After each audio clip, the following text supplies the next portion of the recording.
Assalamualaikum warahmatullahi wabarakatuh. Halo teman-teman semuanya, selamat datang di podcast Ekonomi Bisnis Digital. Di sini kita akan membahas semua hal yang menarik pada ekonomi bisnis digital. Dan tema pada wawancara kali ini adalah potensi ekonomi digital di Indonesia dengan saya Rafael Bayosadi dan juga rekan saya. Asri Asma Usani. Nah, di sini kami tidak cuma berdua saja. Kami kedatangan tamu yang sangat istimewa adalah Kang Slamet Fauzi. Halo Kang Fauzi. Halo, apa kabar Kang? Alhamdulillah baik. Kan kita temanya tentang potensi ekonomi digital di Indonesia. Nah, menurut Akang, apa sih gitu ekonomi digital? Bicara ekonomi digital, ya menurut pengetahuanku ya, walaupun aku backgroundnya bukan anak ekonomi, bukan anak bisnis, ya tapi aku juga terjun di dunia digital ekonomi. Aku juga di itu Neon Education, nah itu kan juga salah satu platform sebagai digital ekonomi. Itu adalah startup di bidang pendidikan gitu yang mulai tahun 2017 kayaknya aku buat itu. Nah itu juga salah satu dari pengembangan digital ekonomi.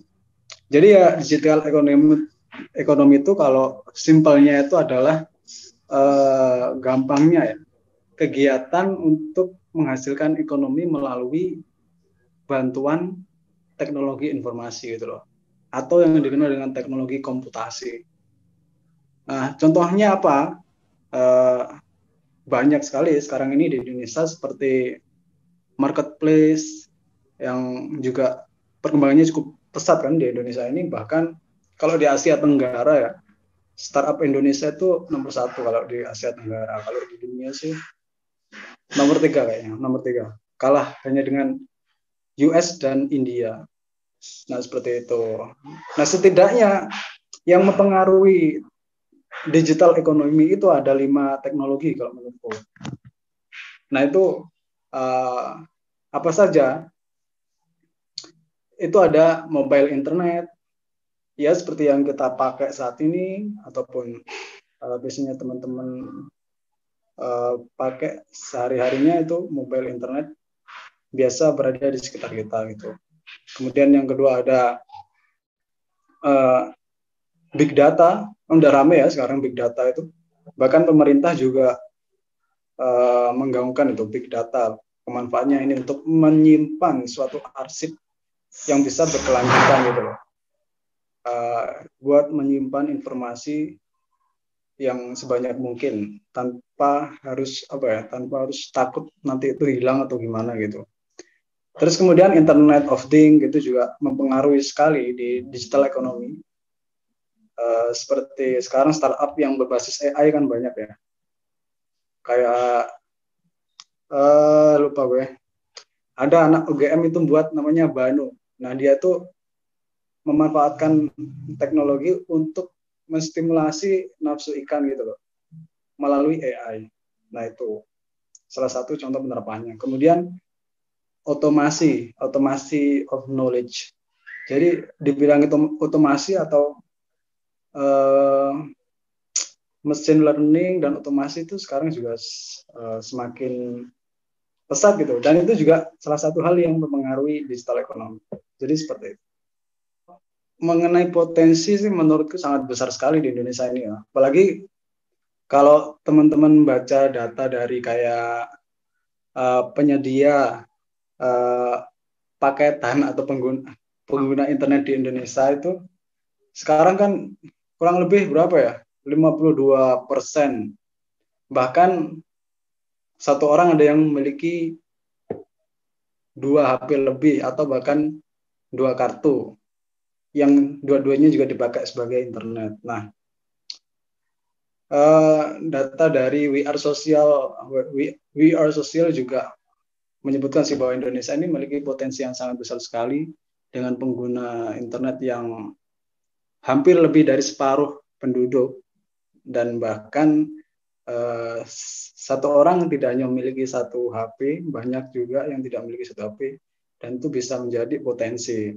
Nah, pemerintah sendiri juga memprediksikan kan bahwa di tahun 2020 kemarin itu transaksi e-commerce yang juga hasil dari pengembangan atau development of digital economy itu mencapai 130 juta US dollar.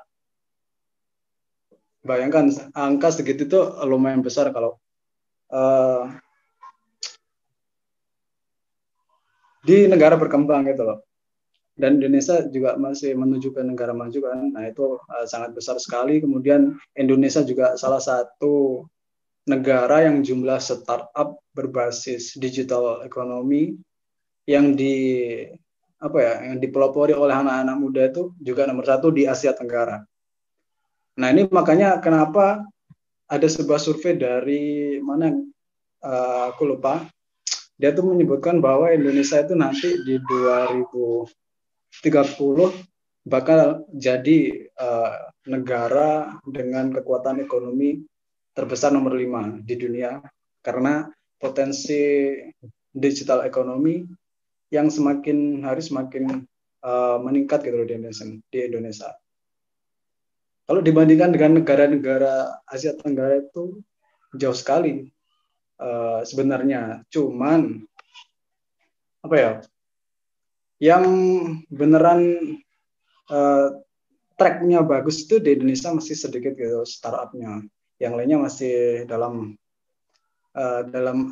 hal mencari jalan lah istilahnya gitu. Tapi ini tidak menutup kemungkinan bahwa suatu hari nanti entah itu nanti di 2025 entah 2030 pasti itu akan mengalami peningkatan yang sangat pesat gitu. Jadi ya peluangnya sangat besar sekali kalau menurutku gitu. Berdasarkan hasil-hasil survei yang sudah ada. Seperti itu. Wow. Banyak sekali ya Kang potensi ekonomi digital itu ya. Ini menurut Akang gitu, apa sih gitu dampak si ekonomi digital di suatu negara, termasuk kan negara Indonesia, Kang? Dampaknya ya, wah cukup banyak sih ya. Yang pertama itu akan ada efisiensi biaya. Nah, melalui penggunaan digital ekonomi, kita yang semestinya, misalkan nih, saya punya barang, harus dikirim ke sana gitu. Kita nggak punya link sebelumnya, nggak punya kayak aplikasi gitu untuk transaksi antara jarak jauh. Kan kita harus istilahnya harus kita ke sana dulu, terus kemudian untuk memastikan transaksi itu jadi atau enggak. Tapi karena ada digital ekonomi dan semua hal-hal yang mendukung adanya digital ekonomi kayak machine learning, kemudian Internet of Things dan lain sebagainya, ya maka biaya pengeluaran itu bisa dipotong gitu loh. Dan pendapatan bisa meningkat. Dengan usaha istilahnya nggak capek-capek banget gitu. Pendapatan bruto atau GDP negara juga akan meningkat kan seiring dengan begitu banyaknya hal-hal yang melibatkan digital ekonomi. Jadi seperti itu. Negara pun juga akan mendapatkan imbasnya. Termasuk juga bisa mengurangi pengangguran karena digital ekonomi ini juga termasuk ancaman dan peluang gitu loh. Ancamannya gimana? Ya ancamannya bagi orang-orang yang tidak mau melek teknologi gitu, dia ya akan tertinggal dengan kompetitor yang dia melek teknologi.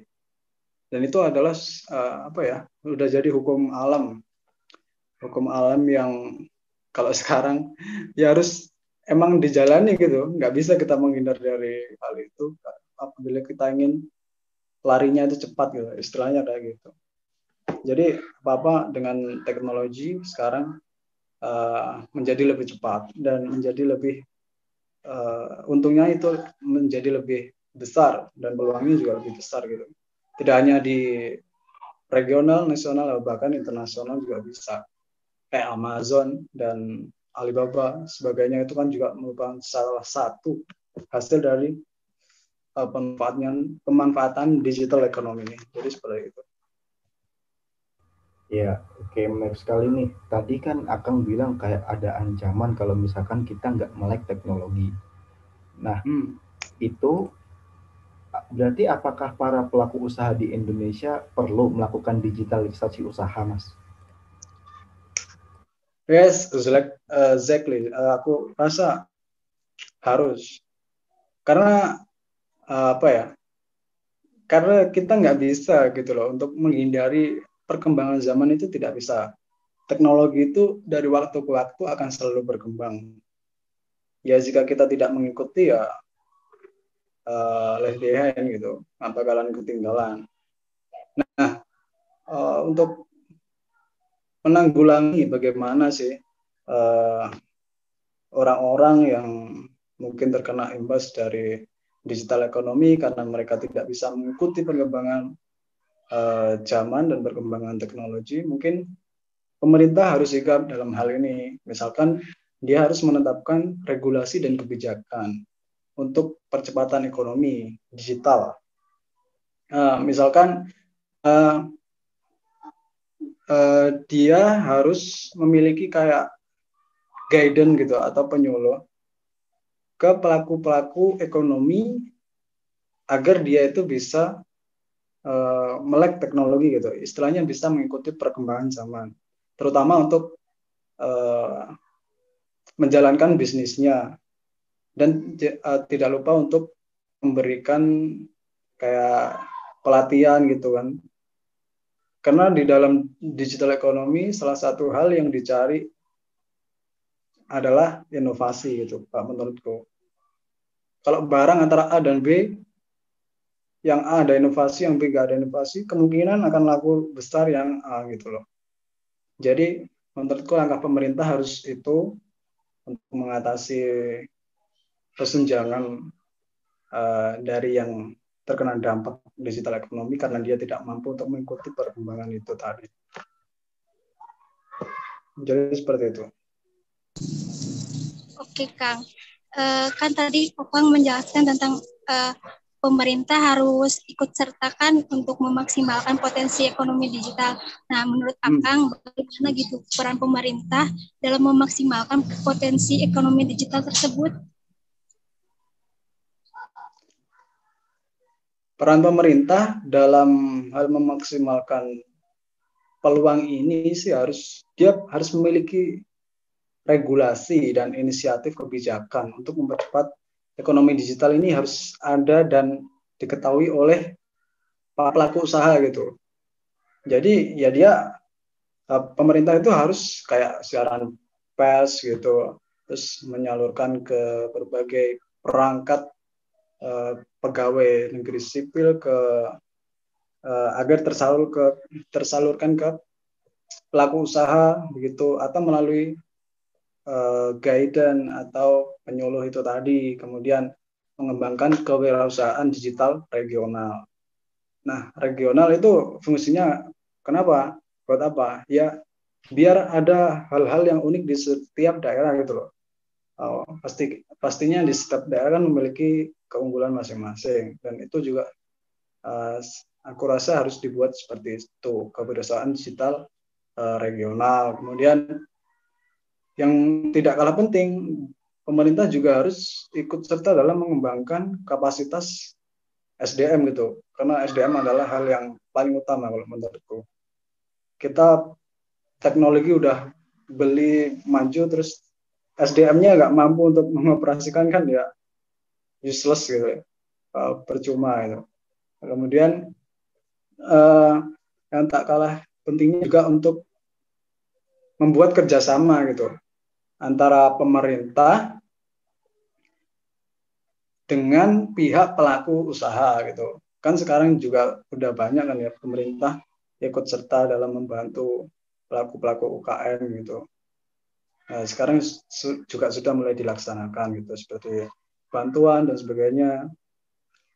Dan yang terpenting kalau menurutku itu sih pelatihan kepada pelaku UMKM untuk bisa akses teknologi atau bahkan dia membuat suatu platform, misalkan dia membuat startup gitu yang membuat aplikasi lah yang bisa memudahkan antara si konsumen dengan dia sebagai produsen.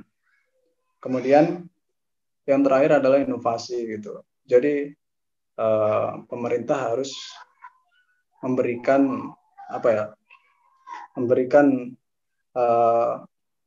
tuntunan, istilahnya tuntunan kepada pelaku-pelaku UKM, terutama yang dia memang sulit berkembang dan diajari oleh pemerintah ini, petugas-petugasnya, cara bagaimana dia berinovasi gitu. Dan yang tak kalah dan yang terakhir adalah distribusi internet yang merata, karena tanpa internet kan kita tidak bisa menggunakan digital ekonomi ini, memanfaatkan digital ekonomi ini tanpa internet kan nggak bisa. Jadi itu hal-hal yang menurutku memang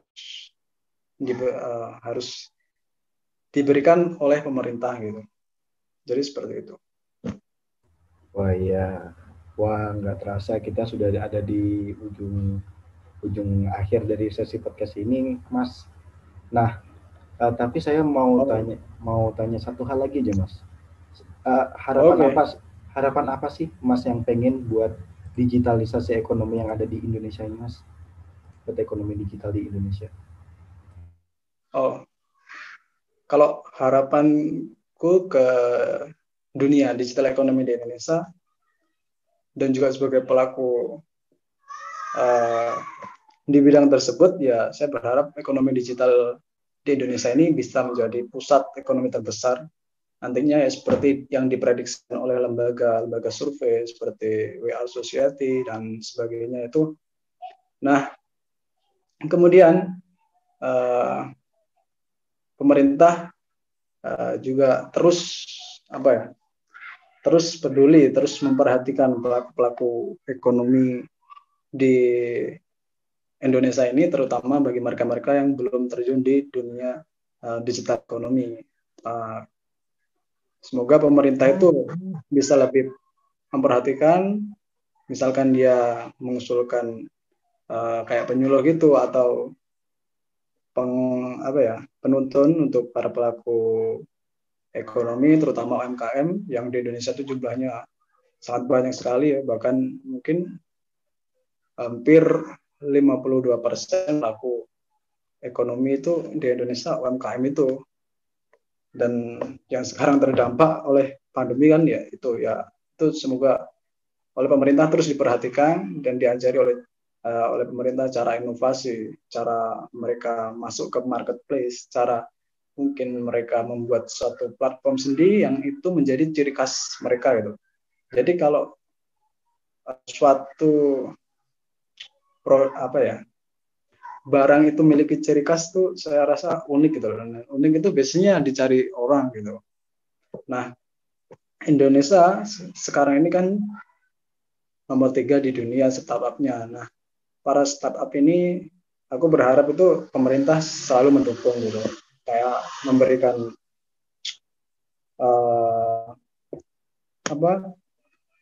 mentoring, istilahnya mentoring ya seperti itu.